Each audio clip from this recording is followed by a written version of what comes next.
Estamos a punto de comenzar con la presentación de esta obra, Ucrania Mártir, ¿no? Es quizá el tema del que más se hablen, por el que se hablen informativos. En algunos lugares se habla como una simple crónica de guerra, un parte de guerra. Ucrania han tomado Jersón, o lo toman. Los de Rusia se retiran hacia el río. Los países aliados le han dado esto o lo otro a Ucrania, y los iraquíes, iraníes le han dado no sé cuántos drones. Y en otros lugares sí se hace algo más de mención al lado humano de esta guerra de mártires que menciona Carlos Bachito, y cuyo libro sorprende porque, más allá de los avances o retrocesos de las tropas de unos o de otros, que quizás sea la parte más peliculera, ¿no?, de todo esto, parece como que es una guerra retransmitida en uno de esos tantos realities, ¿no? Habla del lado humano, habla del cómo se está martirizando a una población independiente que no quería eso, ni muchísimo menos, que no se lo ha buscado, como algunos han llegado a decir, y que están en medio de una confrontación que les está costando vidas y sufrimiento, sobre todo ahora que empieza el invierno. Por eso Carlos ha hecho una perfecta descripción en este libro, absolutamente veraz, basado en criterios objetivos y por supuesto con sus apuntes del lado humanista, porque yo veo un libro tremendamente humanista en torno a y qué consiste realmente esta guerra, ¿no?, más allá de, insisto, las bombas o los misiles que envíen unos u otros países. Y esta guerra, ¿en qué consiste, Carlos, exactamente? Bueno, la guerra, yo pienso que la guerra es el peor... Háblame alto, que lo recoja bien. Sí, es el peor de los inventos humanos. La guerra es una blasfemia, es una obscenidad contra la razón. La guerra es la negación de la humanidad que habita en cada uno. Y yo creo que en último de los casos, el ser humano hoy ha descendido a una condición en la cual la razón dejó de ocupar el espacio que le corresponde. Este libro que, bueno, yo creo que es un libro, no es un libro en sí, es una denuncia más vale, porque en ese sentido, cuando decimos Ucrania Mártir, el holocausto del Kremlin, directamente estamos nosotros denunciando lo que ha pasado entre el gobierno del presidente Vladimir Putin, de la Federación Rusa, y el pueblo de Ucrania.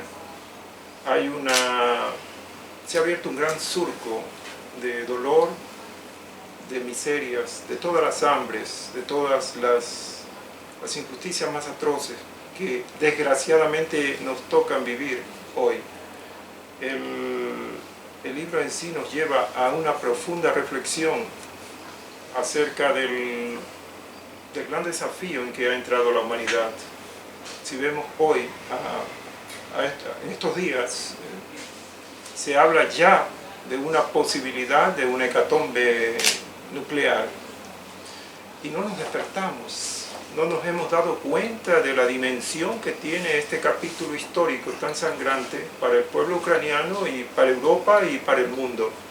Porque si bien es cierto, las batallas y los flagelos se están dando en el territorio interior de la Ucrania mártir, están afectando también al resto de la humanidad. Tenemos hoy una posibilidad desgraciadamente posible de una gran hambruna en África, dado el complot contra la exportación de cereales de Ucrania.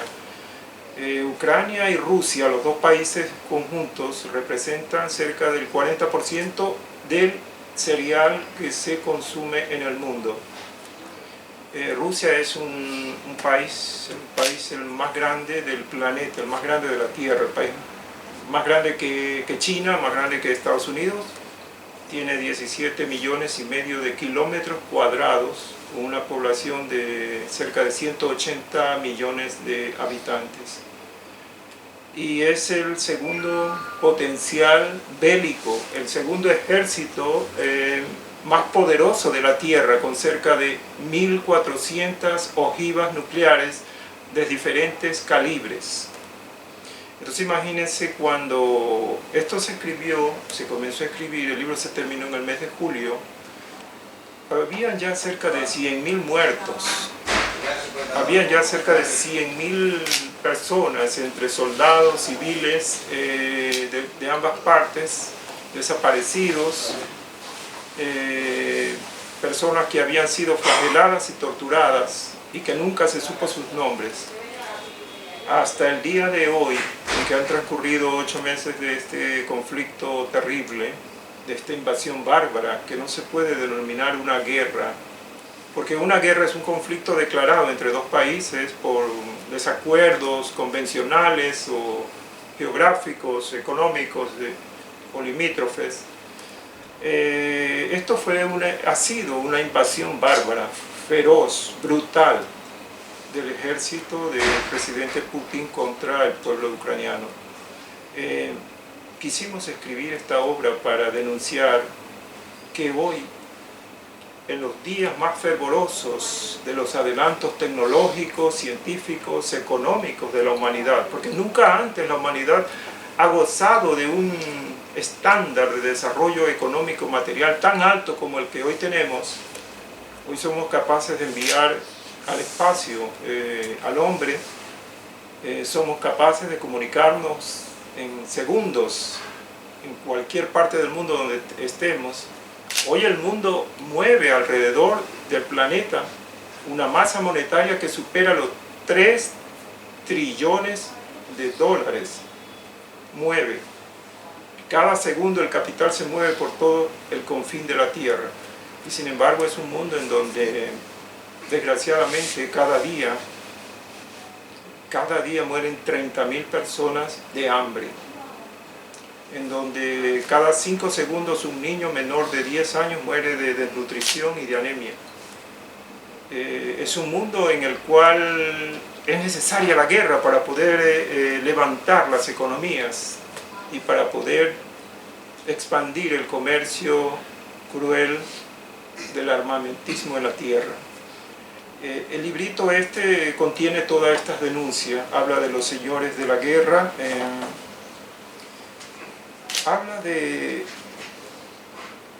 la indiferencia de Occidente, porque este flagelo en Ucrania hubiera podido evitarse si las instituciones internacionales, como es la OTAN, las Naciones Unidas, hubiesen tenido el poder político y el poder convencional para procurar una intervención humanitaria en Ucrania desde el primer día de la invasión, y se hubieran evitado estas muertes innecesarias. Hasta el día de hoy existen cerca de 7 millones de desplazados al interior y al exterior de este país, de Ucrania. Y yo les voy a leer una poesía que está en el libro para empezar a discurrir un poquito, si me lo permite, Luis, en la presentación de este trabajo, que por cierto es una obra modesta, es un libro que se ha escrito con mucho esfuerzo, con mucho sentimiento, con muchas horas de no dormir, pero de pensar mucho en la justicia y en la cantidad de sufrimiento que genera el odio, en la cantidad de negativismo, de ausencia de la moral humana que genera las ambiciones y la codicia política. Voy a leer ese poema que está aquí en Ucrania, está en la página 14, y dice: Ucrania, simplemente. Ucrania, el mar negro, yo lo vi con mis ojos en el otoño gris de un día de luto. Yo descubrí en Ucrania la poesía, el verso hecho oración, una plegaria. Odessa, Mariupol, Kiev y Yarkov, Donetsk, la Crimea, el Museo de Lavagna. Ucrania era la vida que se pierde en la agonía. El lamento sagrado de la madre que le entrega a la patria en sacrificio, el hijo que ama y pierde entre las sombras. El trueno de las balas, los fusiles, riegan inmensos campos de barbarie y el dolor llega al cielo entre las almas que perecen con la muerte. Yo recorrí los suelos profanados por la mente profana de quien mata la esperanza y la vida en un combate que se pierde y que muere cuando nace. Ucrania es el dolor y el sacrificio de los hijos que parten y que mueren delante del silencio avergonzado frente al cruel holocausto de los hombres. La paz, la justicia, la súplica sedienta de la tierra de Ucrania ensangrentada. Que callen los fusiles y cañones, es el grito que nace en el alba. Que cese la barbarie entre los hombres, que se vista de luz la esperanza de Ucrania. Así comenzó el libro, con una poesía. Y claro, en el transcurso de los días y de las discusiones y de la búsqueda de información, nos encontramos con diferentes circunstancias y eventos, como es el caso del testimonio de las mujeres ucranianas, muchas de ellas madres, otras profesionales, médicos, trabajadoras, obreras, que decidieron defender a su pueblo, que decidieron quedarse en Ucrania al lado de los hombres para entender el sufrimiento y hacerlo parte de su propio sacrificio. Y hasta hoy Ucrania no desaparece gracias al esfuerzo también de las mujeres. Yo quiero rendirle un homenaje a las mujeres aquí en este libro. Bueno, de hecho lo hemos puesto en una de las partes. Quisiera leer también una página de esta reflexión acerca del rol de las mujeres en el conflicto que desgraciadamente tenemos que decirlo o ponerlo en un espacio literario como una denuncia.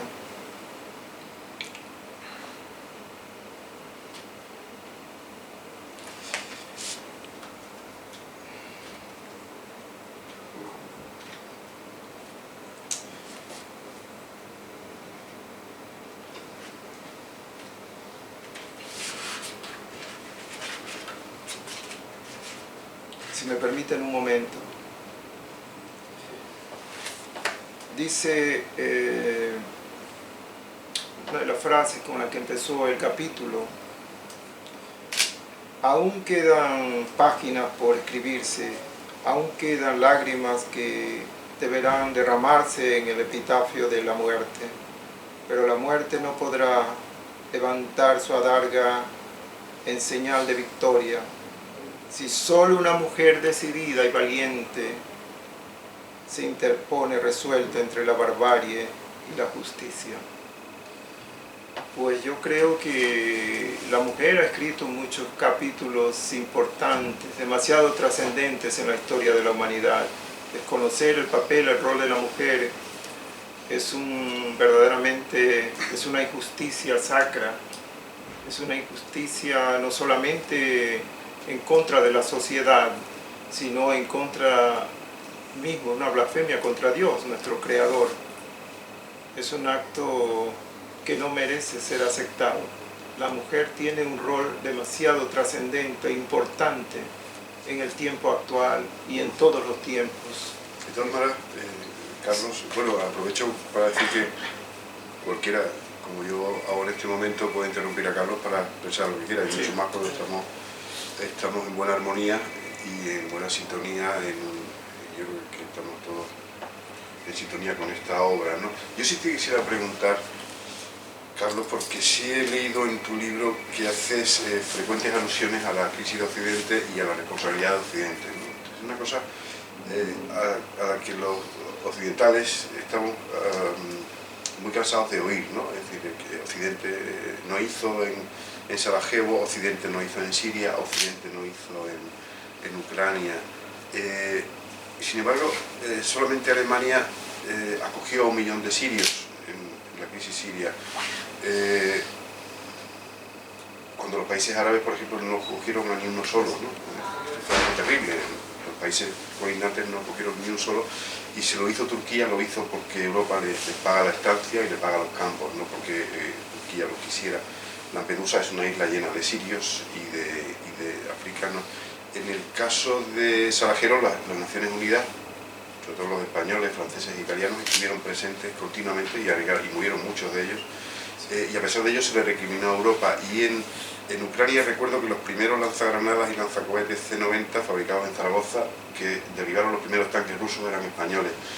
Y además de los M190 que se han mandado recientemente, los TOAS que han mandado 22 carros de combate que acaba de mandar Polonia por cantidad de 60, Estados Unidos ha mandado los AWACS y los M190 y 38.000 millones de euros en ayuda, más los 13.000 millones de euros de Europa, porque Europa siempre es la responsable de todas las calamidades y es la que tiene que asumir el papel, ¿no?, de redentora cuando hay continentes como por ejemplo Asia, Australia, Oceanía, o Asia, o África o América del Sur.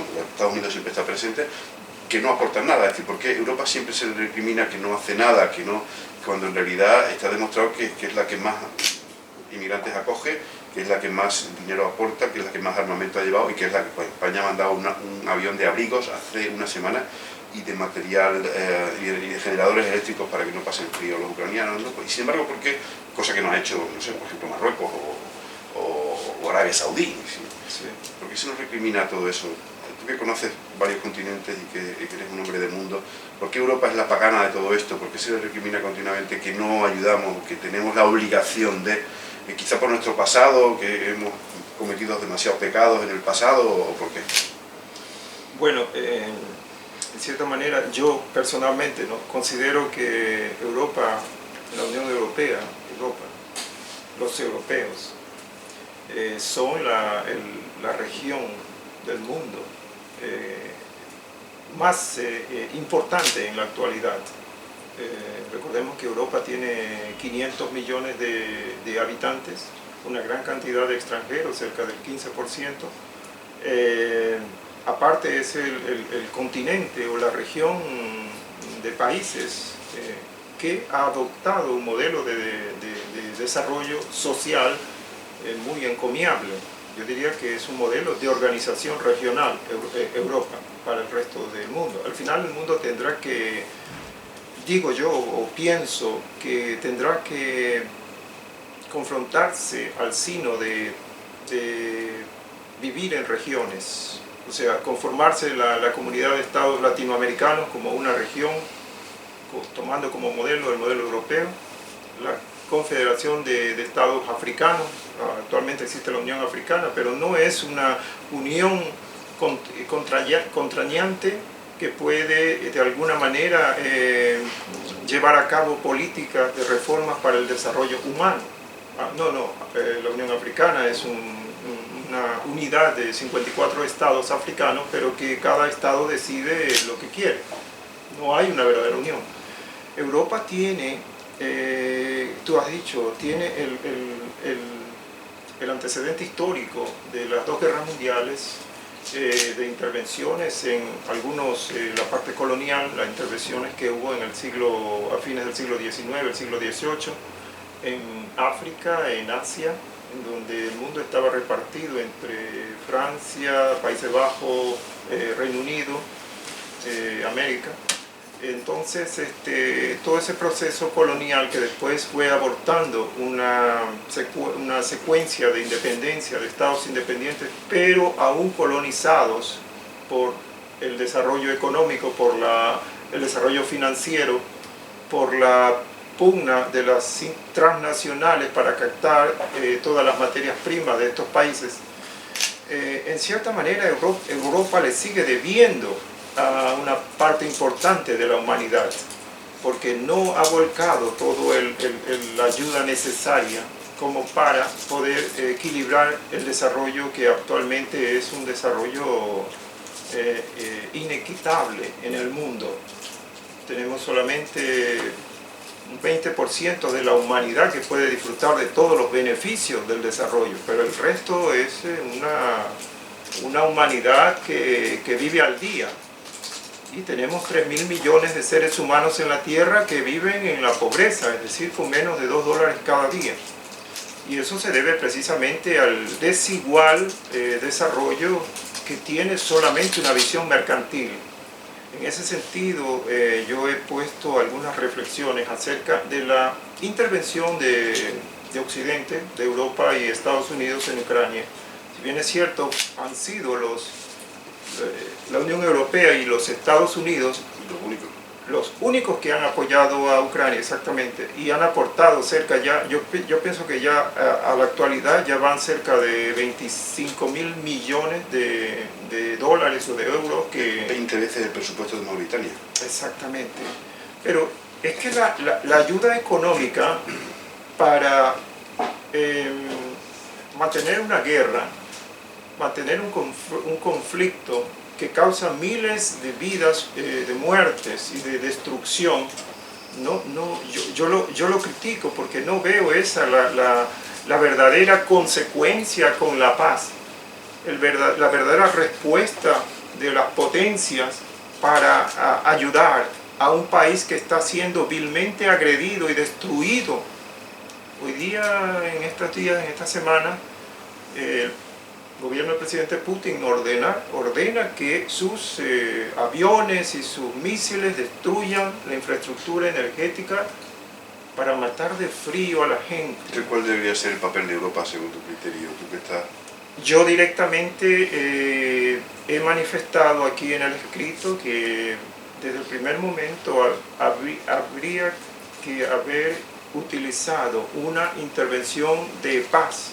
Es decir, un ejército de paz, conformarlo por la OTAN, que la OTAN es la única organización militar hoy en día capaz, porque no existe otra. Ya no hay otra organización, el Pacto de Varsovia se destruyó con la Unión Soviética. Pero Ucrania no es de la OTAN. Ucrania no es de la OTAN, exactamente. Entonces la OTAN... No puede entrar en un país que no es de la OTAN. Pero sin embargo entró en Kosovo y en Sarajevo. No entró la ONU, la OTAN no entró no entró como OTAN. Intervinieron países de la OTAN, pero directamente. No era la OTAN. Pero en todo caso, yo creo que la OTAN debe en este momento convertirse en el principal gestor militar del mundo para preservar la paz, porque no hay otra organización. Ahora, desgraciadamente las instituciones internacionales como Naciones Unidas, como la misma Unión Europea, como la Corte Internacional de Justicia, no tienen el poder político, o sea, no tienen la suficiente capacidad política para detener, para juzgar, para castigar estos crímenes, estas situaciones que se presentan en el mundo. Pero una vez que empieza la guerra, ¿cuál debería ser ahora? ¿Qué alternativas habría? Porque a nadie, yo creo que Europa tampoco está interesada en una guerra, porque nos está costando muchísimo dinero y sacrificios. Creo que Europa este año vamos a pasar mucho frío, ¿no? Y los europeos no están acostumbrados a pasar frío, los rusos quizás sí, los europeos no. Dile tú un alemán ahora que ponga la calefacción a 16 grados.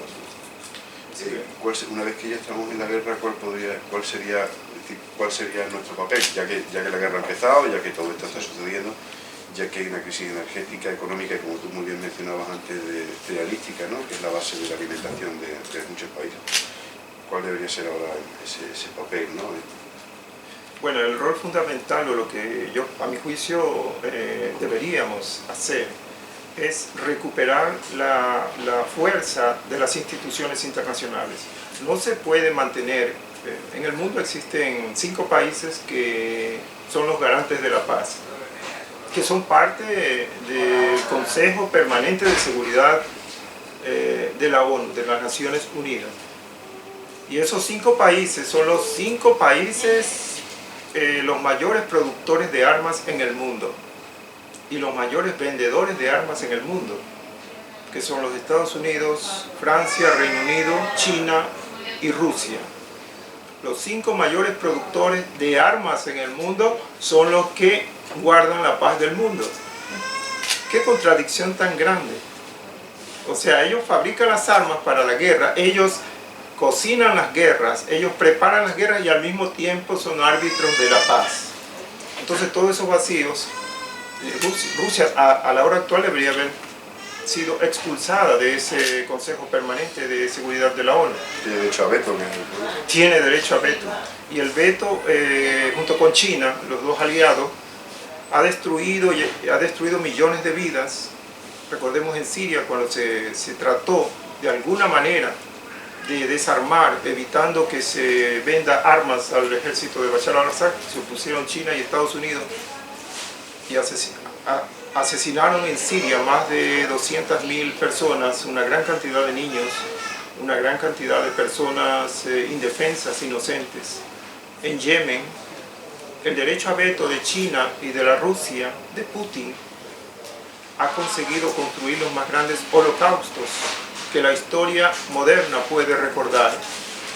Y todo eso lo ponemos aquí en este libro. Por eso creo que es una denuncia necesaria. Yo pienso que debería de leerse, porque es importante tener presente que vivimos en la actualidad en un nuevo orden, en el orden totalitario que se crea a partir del poder de las armas y del chantaje energético. No es posible que 4 o 5 potencias, como el caso de China, Irán, Rusia, Corea del Norte, Turquía, de alguna manera, países totalitarios en donde gobierna la voluntad absoluta de un hombre, y otros tantos países en América Latina y una corte de países africanos que se unen a esta nueva ideología y alianza, conviertan al mundo en un peligro dirimente en el cual en cualquier instante puede estallar un conflicto que va a matar.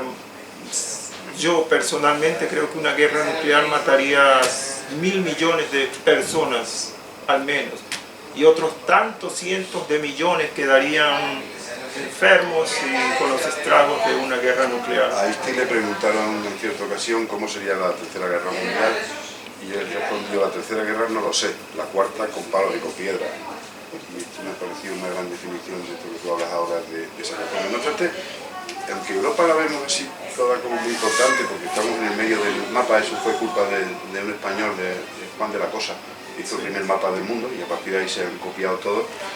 Europa representa una mínima parte del mundo. Como tú has mencionado muy bien antes, casi todo el mundo está en manos de tiranos. Así es. Incluso hay democracias que, bueno, que parecen democracias, como puede ser la turca, en realidad no son democracias. Erdogan gobierna ad eternum con unas instituciones absolutamente controladas, ¿no? Como le pasa a tantos países. China, la India es una democracia muy grande, la mayoría del mundo no, simplemente son gente que vota, pero de ahí a que haya una democracia con sus poderes e instituciones por separado.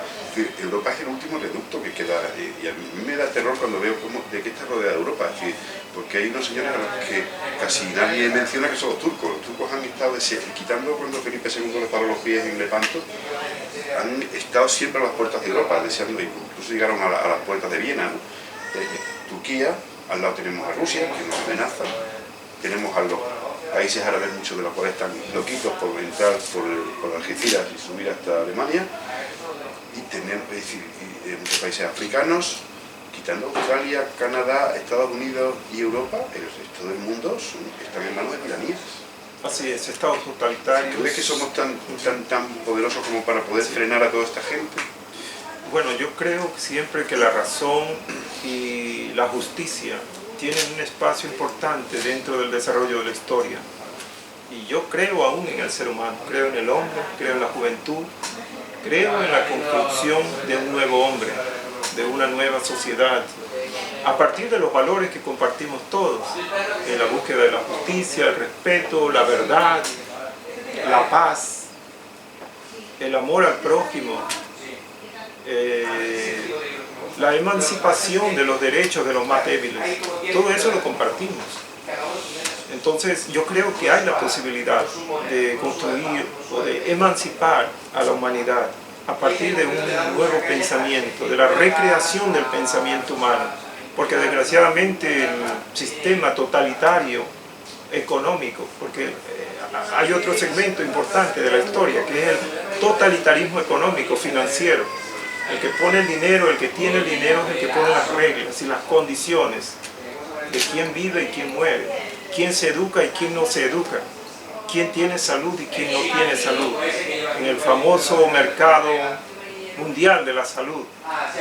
Hoy en día son 4 o 5 farmacéuticas en el mundo que controlan la salud del mundo, los que tienen las patentes de las medicinas y de los fármacos y de las tabletas. Y el que no tiene el dinero suficiente, pues sencillamente tiene que convertirse en una cifra invisible de las estadísticas e ir muriendo gradualmente. Contra ese sistema yo me opongo, contra ese sistema yo escribo y lucho. Y yo sí creo en la humanidad, yo sí creo en la redención del espíritu. Hoy hemos avanzado mucho en la materia, en el éxito material, en el placer, en la consecución de los mayores beneficios para el instinto, pero hemos sepultado el espíritu humano, lo hemos casi degradado a una condición tal en la que el hombre ya no vive, en donde solamente vive su cuerpo como un instrumento de placer. ¿Y antes sí había esa humanidad?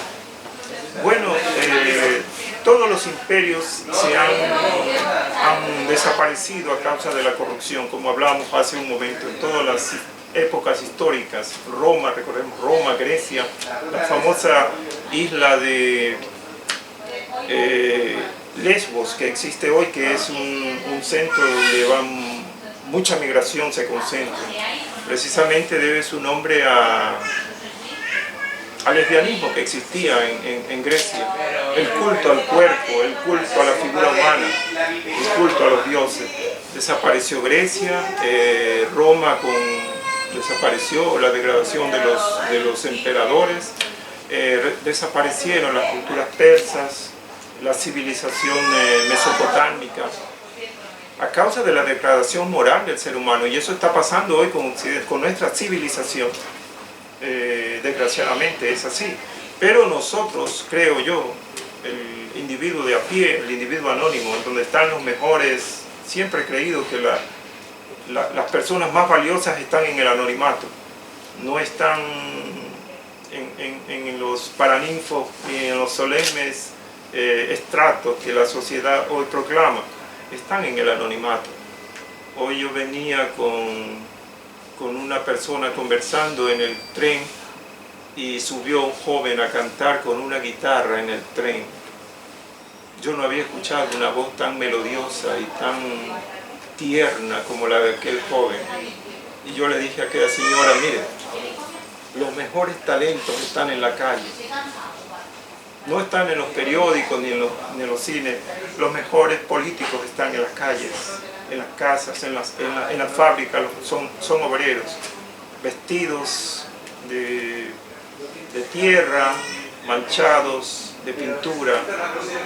Están jóvenes que están muchas veces divagando y buscando una oportunidad con grandes, hermosos ideales, proyectos en su mente, que desgraciadamente muchas veces no son llevados a cabo por falta de las posibilidades, las oportunidades para poder desarrollar esos proyectos.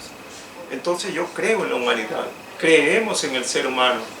El ser humano tiene que despertarse, tenemos que despertarse, y para ello los poetas, los escritores o los cantantes o el arte juega y jugará un rol importante, creo yo.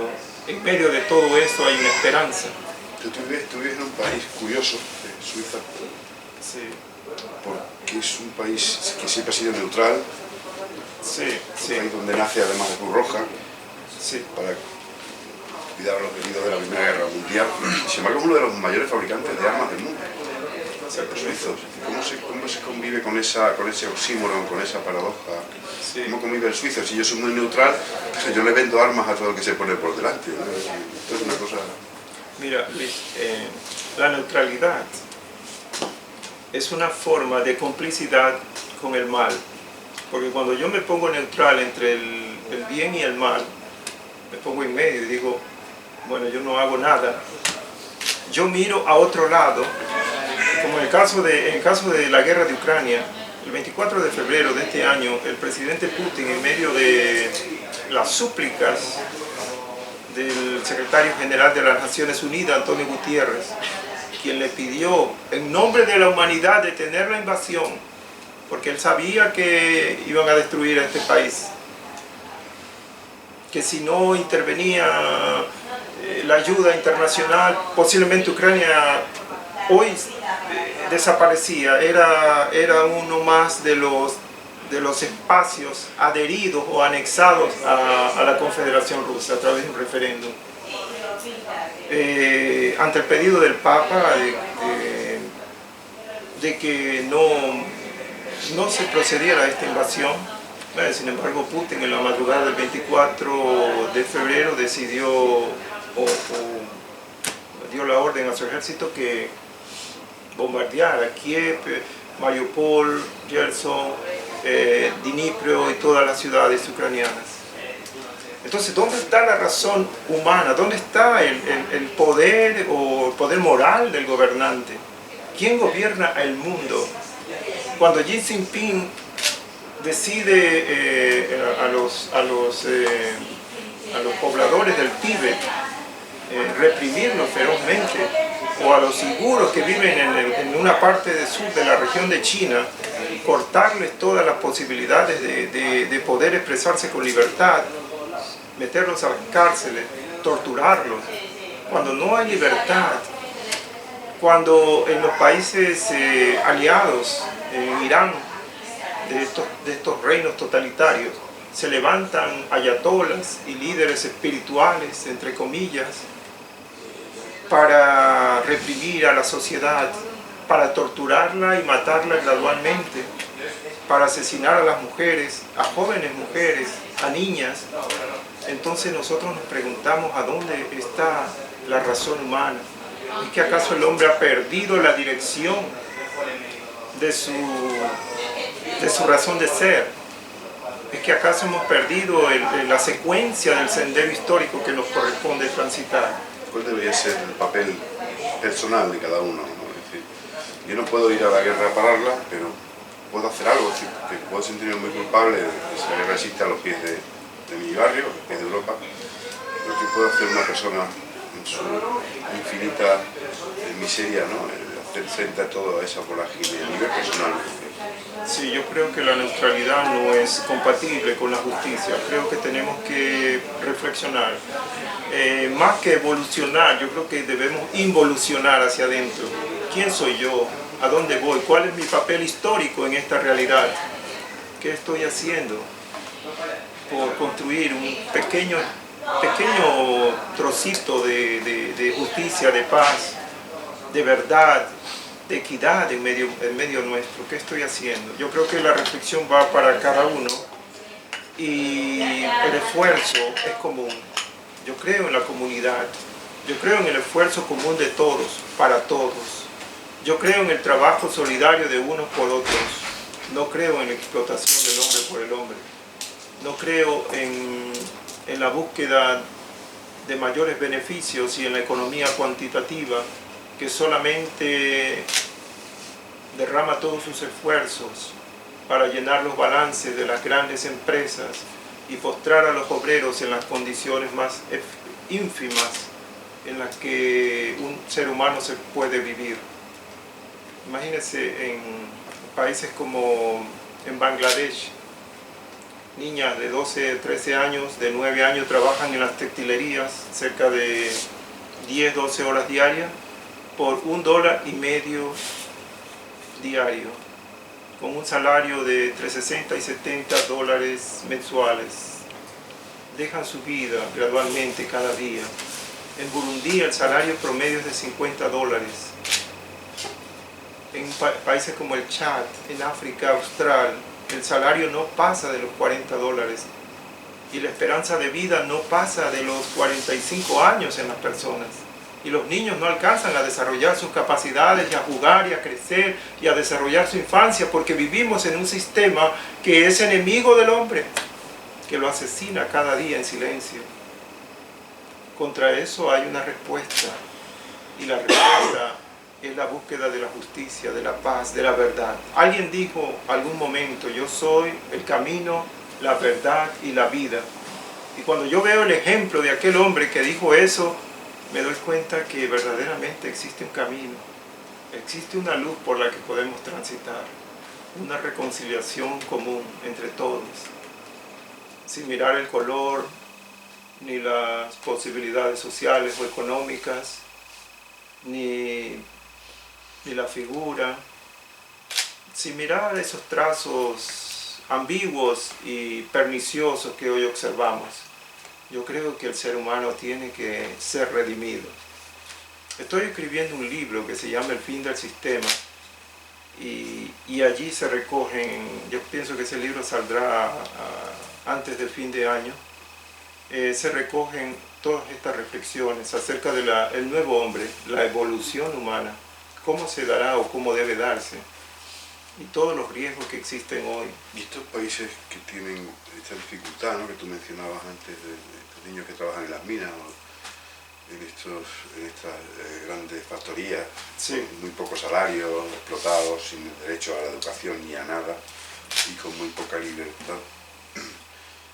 Esto no debe partir de esos lugares, es decir, porque ¿qué puede hacer aquí un señor que vive en Sevilla o por ahí para que esto no ocurra? No deben de pasar esos países por su propia evolución, por su propia revolución industrial, como pasó en Europa, aquí tantas calamidades, ¿no? Aquí también los niños iban a las minas y la gente respiraba un aire irrespirable, valga la contradicción. Y pasamos nuestra revolución francesa, que también hubo muchos muertos, incluidos los reyes. Pasamos nuestra revolución industrial, la primera, la segunda España no tanto, España sí, la segunda quizá, la primera no. Pasamos nuestra revolución tecnológica. No deben ser estos países los que acaben pasando por estos traumas, porque siempre son traumáticos hasta que alcancen su propio nivel de desarrollo, o tienen que ser los países externos los que lleguen allí y digan: no, vamos a poner un poco de orden, porque tampoco van a decir: oye, este es mi país, usted a qué viene aquí otra vez, ¿no? Ese antiguo sistema de protectorados que había, o España con Marruecos, o Francia con Marruecos, o Francia con Mali, etcétera. O deben de ser ellos los que pasen su propio Rubicón hasta alcanzar ese desarrollo. ¿No crees que no se pueden saltar ninguna de las fases, que tienen que pasar todos por ahí? Bueno, se puede acelerar ese proceso. Llevamos 500 años de ese proceso, desde el descubrimiento de las Américas por España de los reyes Isabel y Fernando, con su ayuda, por supuesto. A partir de allí llevamos 500 años en la búsqueda de nuestra emancipación. Lo que pasa es que ocurre un fenómeno contractual que se reproduce, que es la explotación del poder de los más fuertes contra los débiles. Hoy ya no son las colonias estatales, ya no son los países colonizados políticamente.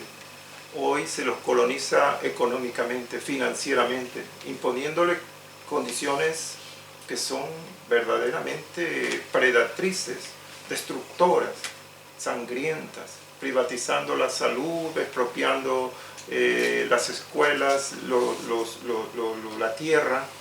China tiene más de 4 millones de hectáreas en Burundi y en otros países otros tantos millones. En fin, hoy el problema el rostro nuevo del capitalismo es la colonización económica con violencia. Entonces, el proceso que nuestros países deberían pasarlo de forma pacífica, desgraciadamente no se puede cumplir porque hay un gran poder que está siendo ejercido desde afuera. Por ejemplo, ahora no sé si pasa desapercibido aquí en España, pero hay un problema muy grave en las Galápagos, ¿no? Que son los chinos, que están esquilmando la costa china. Y la pregunta es, ¿qué hacen los países de las aguas colindantes? Las Galápagos son de Ecuador. ¿En este caso Ecuador? Son de Ecuador. Sí, sí. ¿Qué hacen Ecuador para...? Los chinos vienen a Algeciras y yo creo que España no permitiría que pescaran en la costa de Algeciras. ¿Y qué hace el gobierno o el pueblo de Ecuador para que no, o los pescadores de Ecuador para que no esquilmen sus costas. Es una cosa que a mí me resulta sorprendente. Ayer leía que incluso había un barco norteamericano defendiendo aquello ante los chinos y no había barcos de otros países sudamericanos. Y me resultó sorprendente que estuvieran aquí los Estados Unidos a reparar a enfrentarse a los chinos, ¿no? Allí, en lugar de ser estos países. Me resultó absolutamente paradójico. ¿Por qué ocurre todo esto? ¿Por qué esos propios países no se enfrentan a su destino? Exactamente. Mira, volvemos a lo primero. Ecuador tiene un compromiso comercial petrolero con China me parece que son para 30 años. O sea, le ha vendido petróleo por adelantado para 30 años. Y dentro de las cláusulas de esos contratos se establece pues que la China tiene prioridad comercial sobre ciertos sectores estratégicos del país. Entonces, por una parte, el país es soberano, entre comillas. Ecuador, Latinoamérica, Colombia, Venezuela son soberanos, pero por otro lado son dependientes económicamente. Si Ecuador decide protestar contra esas invasiones acuáticas o marítimas para exquilmar sus recursos ictiológicos, el contrato de compra de petróleo se frena y el país dejaría de recibir X cantidades de millones de dólares para su desarrollo. Entonces, por una parte hay una presión y por otra parte hay un abuso. Por una parte se extiende la mano y por otra parte se extrae. Es el condicionamiento de todos los países sin desarrollo en el mundo. Todos los países que desgraciadamente producen materias primas y que no tienen otra cosa que vender esas materias primas o invitar a alguien que las venga a sacar para que le den... Sí, dicen que no hay cosa peor que tener materias primas. Hay un libro que se llama La maldición del petróleo. Sí. O sea, tener petróleo se convirtió en una maldición, en un signo trágico para África, para Ecuador, para México, para Venezuela. El petróleo ha sido el peor, yo no sé si en una de las frases está por allí escrito, ha sido uno de los peores descubrimientos del hombre, el petróleo. El petróleo ha generado las peores catástrofes, las guerras más sangrientas, los holocaustos más degradantes, la muerte de inocentes, de millones, el petróleo. Y claro, nosotros nos vestimos con prendas que son hechas con petróleo. Y la economía mundial actualmente necesita 110 o 120 millones de barriles diarios de petróleo. Pero el petróleo está por acabarse. Y cuando el petróleo se acabe, seguramente el nuevo hombre empezará a despertar. Yo tengo la esperanza. Espero que tú también las puedas compartir y que podamos construir de alguna manera desde todos los espacios esa utopía a la que nosotros llamamos el nuevo hombre, la nueva sociedad. Yo soy de naturaleza bastante escéptica, ¿no?, en cuanto a todo. Aunque comparto contigo muchos de tus acertos, ¿no? Es decir, hemos olvidado una cosa que ha presidido siempre la historia de la época buena de la historia, que es la humanidad, ¿no? Es decir, los griegos tenían muchos defectos, pero eran muy humanistas, ¿no? Yo soy bastante escéptico en cuanto a esto y sí creo que debe ser, es decir, yo me puedo responsabilizar mucho de lo que pase, no sé, aquí en Alcorcón o por aquí cerca, pero yo tengo un tío que es misionero en Bolivia. Sí. Y yo le pregunté una vez a Carlos, le pregunté, oye tío, ¿yo qué puedo hacer, no, por un país que lo pase mal, ¿no? O que esté su gente sufriendo, como puede ser, no sé, Mali, tú lo mencionó antes, o Yemen del Sur o del Norte, y me dijo, tú no te preocupes de ningún país, tú preocúpate del bloque de al lado, de tu vecino de al lado, del que está cerca, ¿no? Porque tú difícilmente vas a llegar a tal, para eso tendrías que desplazarte y vivir tu vida como él hace en Brasil o en Bolivia o donde quiera que le toque a cada uno, ¿no? Porque se pueden hacer misiones en todos los países del mundo, yo creo. Es decir, frente a eso, es decir, esta doble opinión, esta doble corriente de opinión que hay, que nos dice, no, son los países tales los que deben de ir a ayudar a los otros, y los otros dicen, no, tienen que ser esos propios países los que tienen que pasar por su propio calvario hasta renacer o hasta llegar, ¿no? Es decir, cuando se ha intentado ir a Mali, los franceses han intentado volver a Mali para poner un poco de paz y que se cree un poco de desarrollo, a los franceses los están echando a patada limpia, ¿no? Sí, sí. Y yo no entiendo, oiga, este es mi país, déjeme que yo me busque la vida y que yo me pelee, o yo tenga mis guerras civiles, como todos los países europeos las han tenido, o incluso Estados Unidos, hasta que yo me rehaga y llegue a mis propios acuerdos, ¿no? Y tú, usted que pinta aquí, ¿no? Todo eso de que son los otros países los que deben de ir a poner orden a este sitio. A mí me parece que eso no va a funcionar, esa es mi opinión. Ojalá funcione. Los protectorados africanos nunca funcionaron, al final es lo que tú dices. Fueron, sacaron los diamantes y salieron corriendo, ¿no? Sin embargo, si estos países se les deja en paz, ¿no? Como se deja los bosques cuando se queman en paz y ellos solos se regeneran y se les permite que tengan su propio desarrollo, yo creo que funcionaría mejor la cosa, creo yo, en el sentido de ese, y siempre y cuando se respete las reglas del juego, ¿no? Ya deje este país independiente, déjelo usted en paz, como tenía que haber sido con Ucrania, por ejemplo, ¿no? Así es. Bueno, estamos de acuerdo, yo creo que la libre determinación, la autodeterminación de los pueblos es uno de los principios sobre los que la política internacional debe de sustentarse. Y de hecho la Carta de Naciones Unidas habla de esto. En uno de sus artículos, pues respetando la soberanía y la libre autodeterminación, que nadie intervenga en los asuntos de otro país, porque cada país tiene la libertad y el derecho a elegir su destino. En el caso de Ucrania, al lado de Europa, pero Putin dijo no, quiero que estén conmigo. Y como el pueblo ucraniano dijo que no, pues lo bombardeó y todo lo que sabemos. Yo sí puedo decir que últimamente que hay una epidemia de ucraniólogos en este país que aparecen en tertulias de radio y aparecen en prensa y tal, que no conozco ningún escrito tan veraz, tan complejo, tan completo y a la vez que hace 5 preguntas, que responde a 5 preguntas, plantea otras 10 preguntas para que uno mismo se pregunte. No he visto jamás un tratado, un ensayo tan lleno de datos, tan complejo y tan valiente como este de Ucrania Mártir, que me ha sorprendido, sobre todo por tu forma de escribir, tan potente, tan humanista, como tú te defines, obrero del pensamiento, y tan comprometida, ¿no? A nivel social, como este libro que, ya digo, responde a bastantes de las preguntas que yo tenía sobre el conflicto ucraniano y me deja todavía más, ¿no? Para que yo mismo me pregunte, me preocupe, o como decía antes Carlos, me ocupe y sepa cuál es mi papel en este conflicto y en el mundo, ¿no? Porque aunque no lo creamos, yo creo que tú lo has repetido en bastantes ocasiones, todos, por muy insignificante que nos pensemos, tenemos un papel que representar en el mundo, tenemos algo que decir y tenemos el deber y el derecho de rebelarnos ante la injusticia, que es lo que tú mencionabas antes, independientemente de que esas grandes potencias o esos grandes dirigentes digan lo que digan. Yo soy un obrero de las letras, como tú, o el obrero de la construcción, o el que sea, tiene la obligación de tomar partido, de no quedarnos en esa cosa que defienden mucho, que es la neutralidad, y que tú has criticado con todo criterio, ¿no? Es decir, mucha gente dice, bueno, a mí eso, mientras no, tengo un amigo que dice siempre, ¿eso cae por España? Y dice, no, entonces me da igual, ¿no?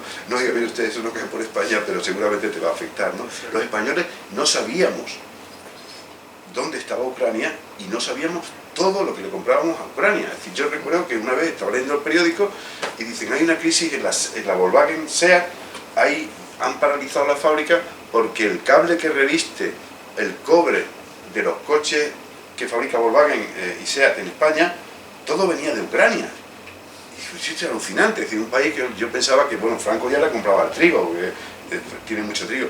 Y luego no sé qué otro material hay que también depende de los coches de ellos, como España fabrica coches y demás, y los helicópteros de la base de Albacete se quedaron un día parados, creo que porque faltaban no sé qué piezas que se fabricaban en Ucrania. Y digo, coño, estos tíos no fabrican todo en el mundo. ¿Por qué? Porque mientras a mí no me afecte, a mí no me preocupa ni Ucrania, ni Yemen del Sur, ni el litio que se está produciendo en Bolivia, o el coltán que se saca de Sudáfrica. A mí me da igual, a mí que me den ya el coche fabricado. Ahora, cuando te falta el coltán, dices tú, coño, ahora me estás jodiendo a mí todo esto. Cuando falta el trigo y cuando el aceite de oliva multiplica por 2 su valor, o el aceite de girasol, que viene todo. La gente se pensaba que en España se producía girasol. En España no se produce girasol, se produce en Ucrania también, ¿no? La colza y no sé cuántos cultivos más. Entonces es alucinante ese no preocuparme. A mí me importa nada si esto se pasa por allí, hasta que dices, ostras, es que yo también dependo de lo que pasa por allí, ¿no? Exactamente, sí. Esa estúpida neutralidad de, mientras no pase en Alcorcón, a mí lo que pase en Alcorcón me la trae, como decimos aquí los castizos, me la trae floja. Hasta que un día dices, no, lo que pasa en Ucrania a ti te va a afectar también. Y si este año vas a pasar más frío y los alemanes no sabemos con qué van a dormir, pues también depende de Ucrania, ese conflicto que, como tú decías antes, se podía haber evitado. Y todo el mundo decía, que viene el lobo, ¿no? Que viene el lobo, cuidado que viene el lobo. Decía, bueno, mientras no venga y tal, y un día vino el lobo, y entonces ni se imaginaban los alemanes, ni los franceses, ni los italianos, que nos íbamos a quedar sin gas, o que nos quedábamos sin el petróleo de Rusia, o que nos quedábamos sin girasol, o sin nada de nada, por no pensar que un día nos pasaba esto, ¿no? Por quedarnos sin instituciones que pensaran que se antepusieran a eso. Cuando ya llega la guerra, como tú has mencionado antes, ya llega la catástrofe, ahí ya hay poco que hacer. Espera, ¿qué pasará? Te quiero hacer una pregunta que a mí me preocupa muchísimo. ¿Qué pasaría si ahora vamos a hacer una ucronía, ¿no? Antes has hablado tú de las utopías, vamos a hacer una ucronía que es todavía peor. ¿Qué pasa si Rusia pierde la guerra? Ahora estamos hablando de que si los rusos se retrancan hasta en la orilla del río, no me acuerdo del nombre, pues nombre impronunciable. Dnipro. Los ucranianos podían tomar incluso Crimea. ¿Qué pasa si Putin pierde la guerra? ¿Tú crees que puede ocurrir? Tú que estás también informado. Sí, muchas gracias. Yo te contesto enseguida. Si alguien tiene una pregunta, por favor, puede hacerla. Enseguida contesto lo que me dice Luis. Sí, por Dios, cada uno que pregunte. Sí, hasta ahora el público no ha... Os aseguro que está muy bien informado, porque no se va a quedar callado. Yo he considerado que si Rusia pierde esta guerra, que debe perderla, históricamente y la naturaleza de la convivencia lo demanda, si Rusia pierde esta guerra, definitivamente el mundo va a recuperar, sobre todo Europa, va a recuperar un espacio de respetabilidad y de dirección política, económica, internacional, que le permita a Europa expandir esa concepción de valores occidentales a los países que recién se están emancipando, los países más del sur, los países más pobres, vamos a decirlo así. El mundo ganaría mucho, porque el totalitarismo quedaría destruido, bueno, en parte, porque tenemos China y Irán, tenemos Corea, tenemos Turquía, la India también, pero sin embargo se daría un golpe muy fuerte al totalitarismo que se ha creado ya como una muralla en contra de Occidente. El mundo ganaría. Occidente, Europa, una Europa con Ucrania como parte de la Unión Europea y como Ucrania como parte de la OTAN, sería un freno definitivo para la expansión y el delirio de Vladimir Putin de reconstruir la Unión Soviética. Sería un golpe muy fuerte y quizás el término de la era de Putin. Y ya haciendo de futurólogo, ¿y le podría dar a este por darle al botón colorado? Bueno, no le faltan ganas. Incluso hay asesores dentro de Rusia que están maquinando la manera parsimoniosa de utilizar armas de menos densidad, no totales, pero porque tienen de varios calibres, armas nucleares. Sí, tiene un muestrario. Y eso generaría un conflicto mayor, indudablemente. Estados Unidos está estudiando todas las... ¿Tú crees que se atreverá a eso? ¿Que llegará a eso? Es posible. Putin tiene una paranoia en su interior. Putin no es una persona normal, porque sentarse a 7 u 8 metros de distancia en una gran mesa ovalada con sus consejeros y sin quererles dar la mano. Esa mesa se fabricó en Alicante, una fábrica de Alicante le hizo la mesa. Imagínate, es deudor de España, Putin. Sí, le debe la mesa a esa. Sí, es que salió y lo explicaba el fabricante que le hizo la mesa, que se quedó sorprendido por el tamaño de la mesa. Imagínate, entonces un hombre que toma esa postura, que nunca sonríe, que es un alma triste, cualquier cosa puede pasar.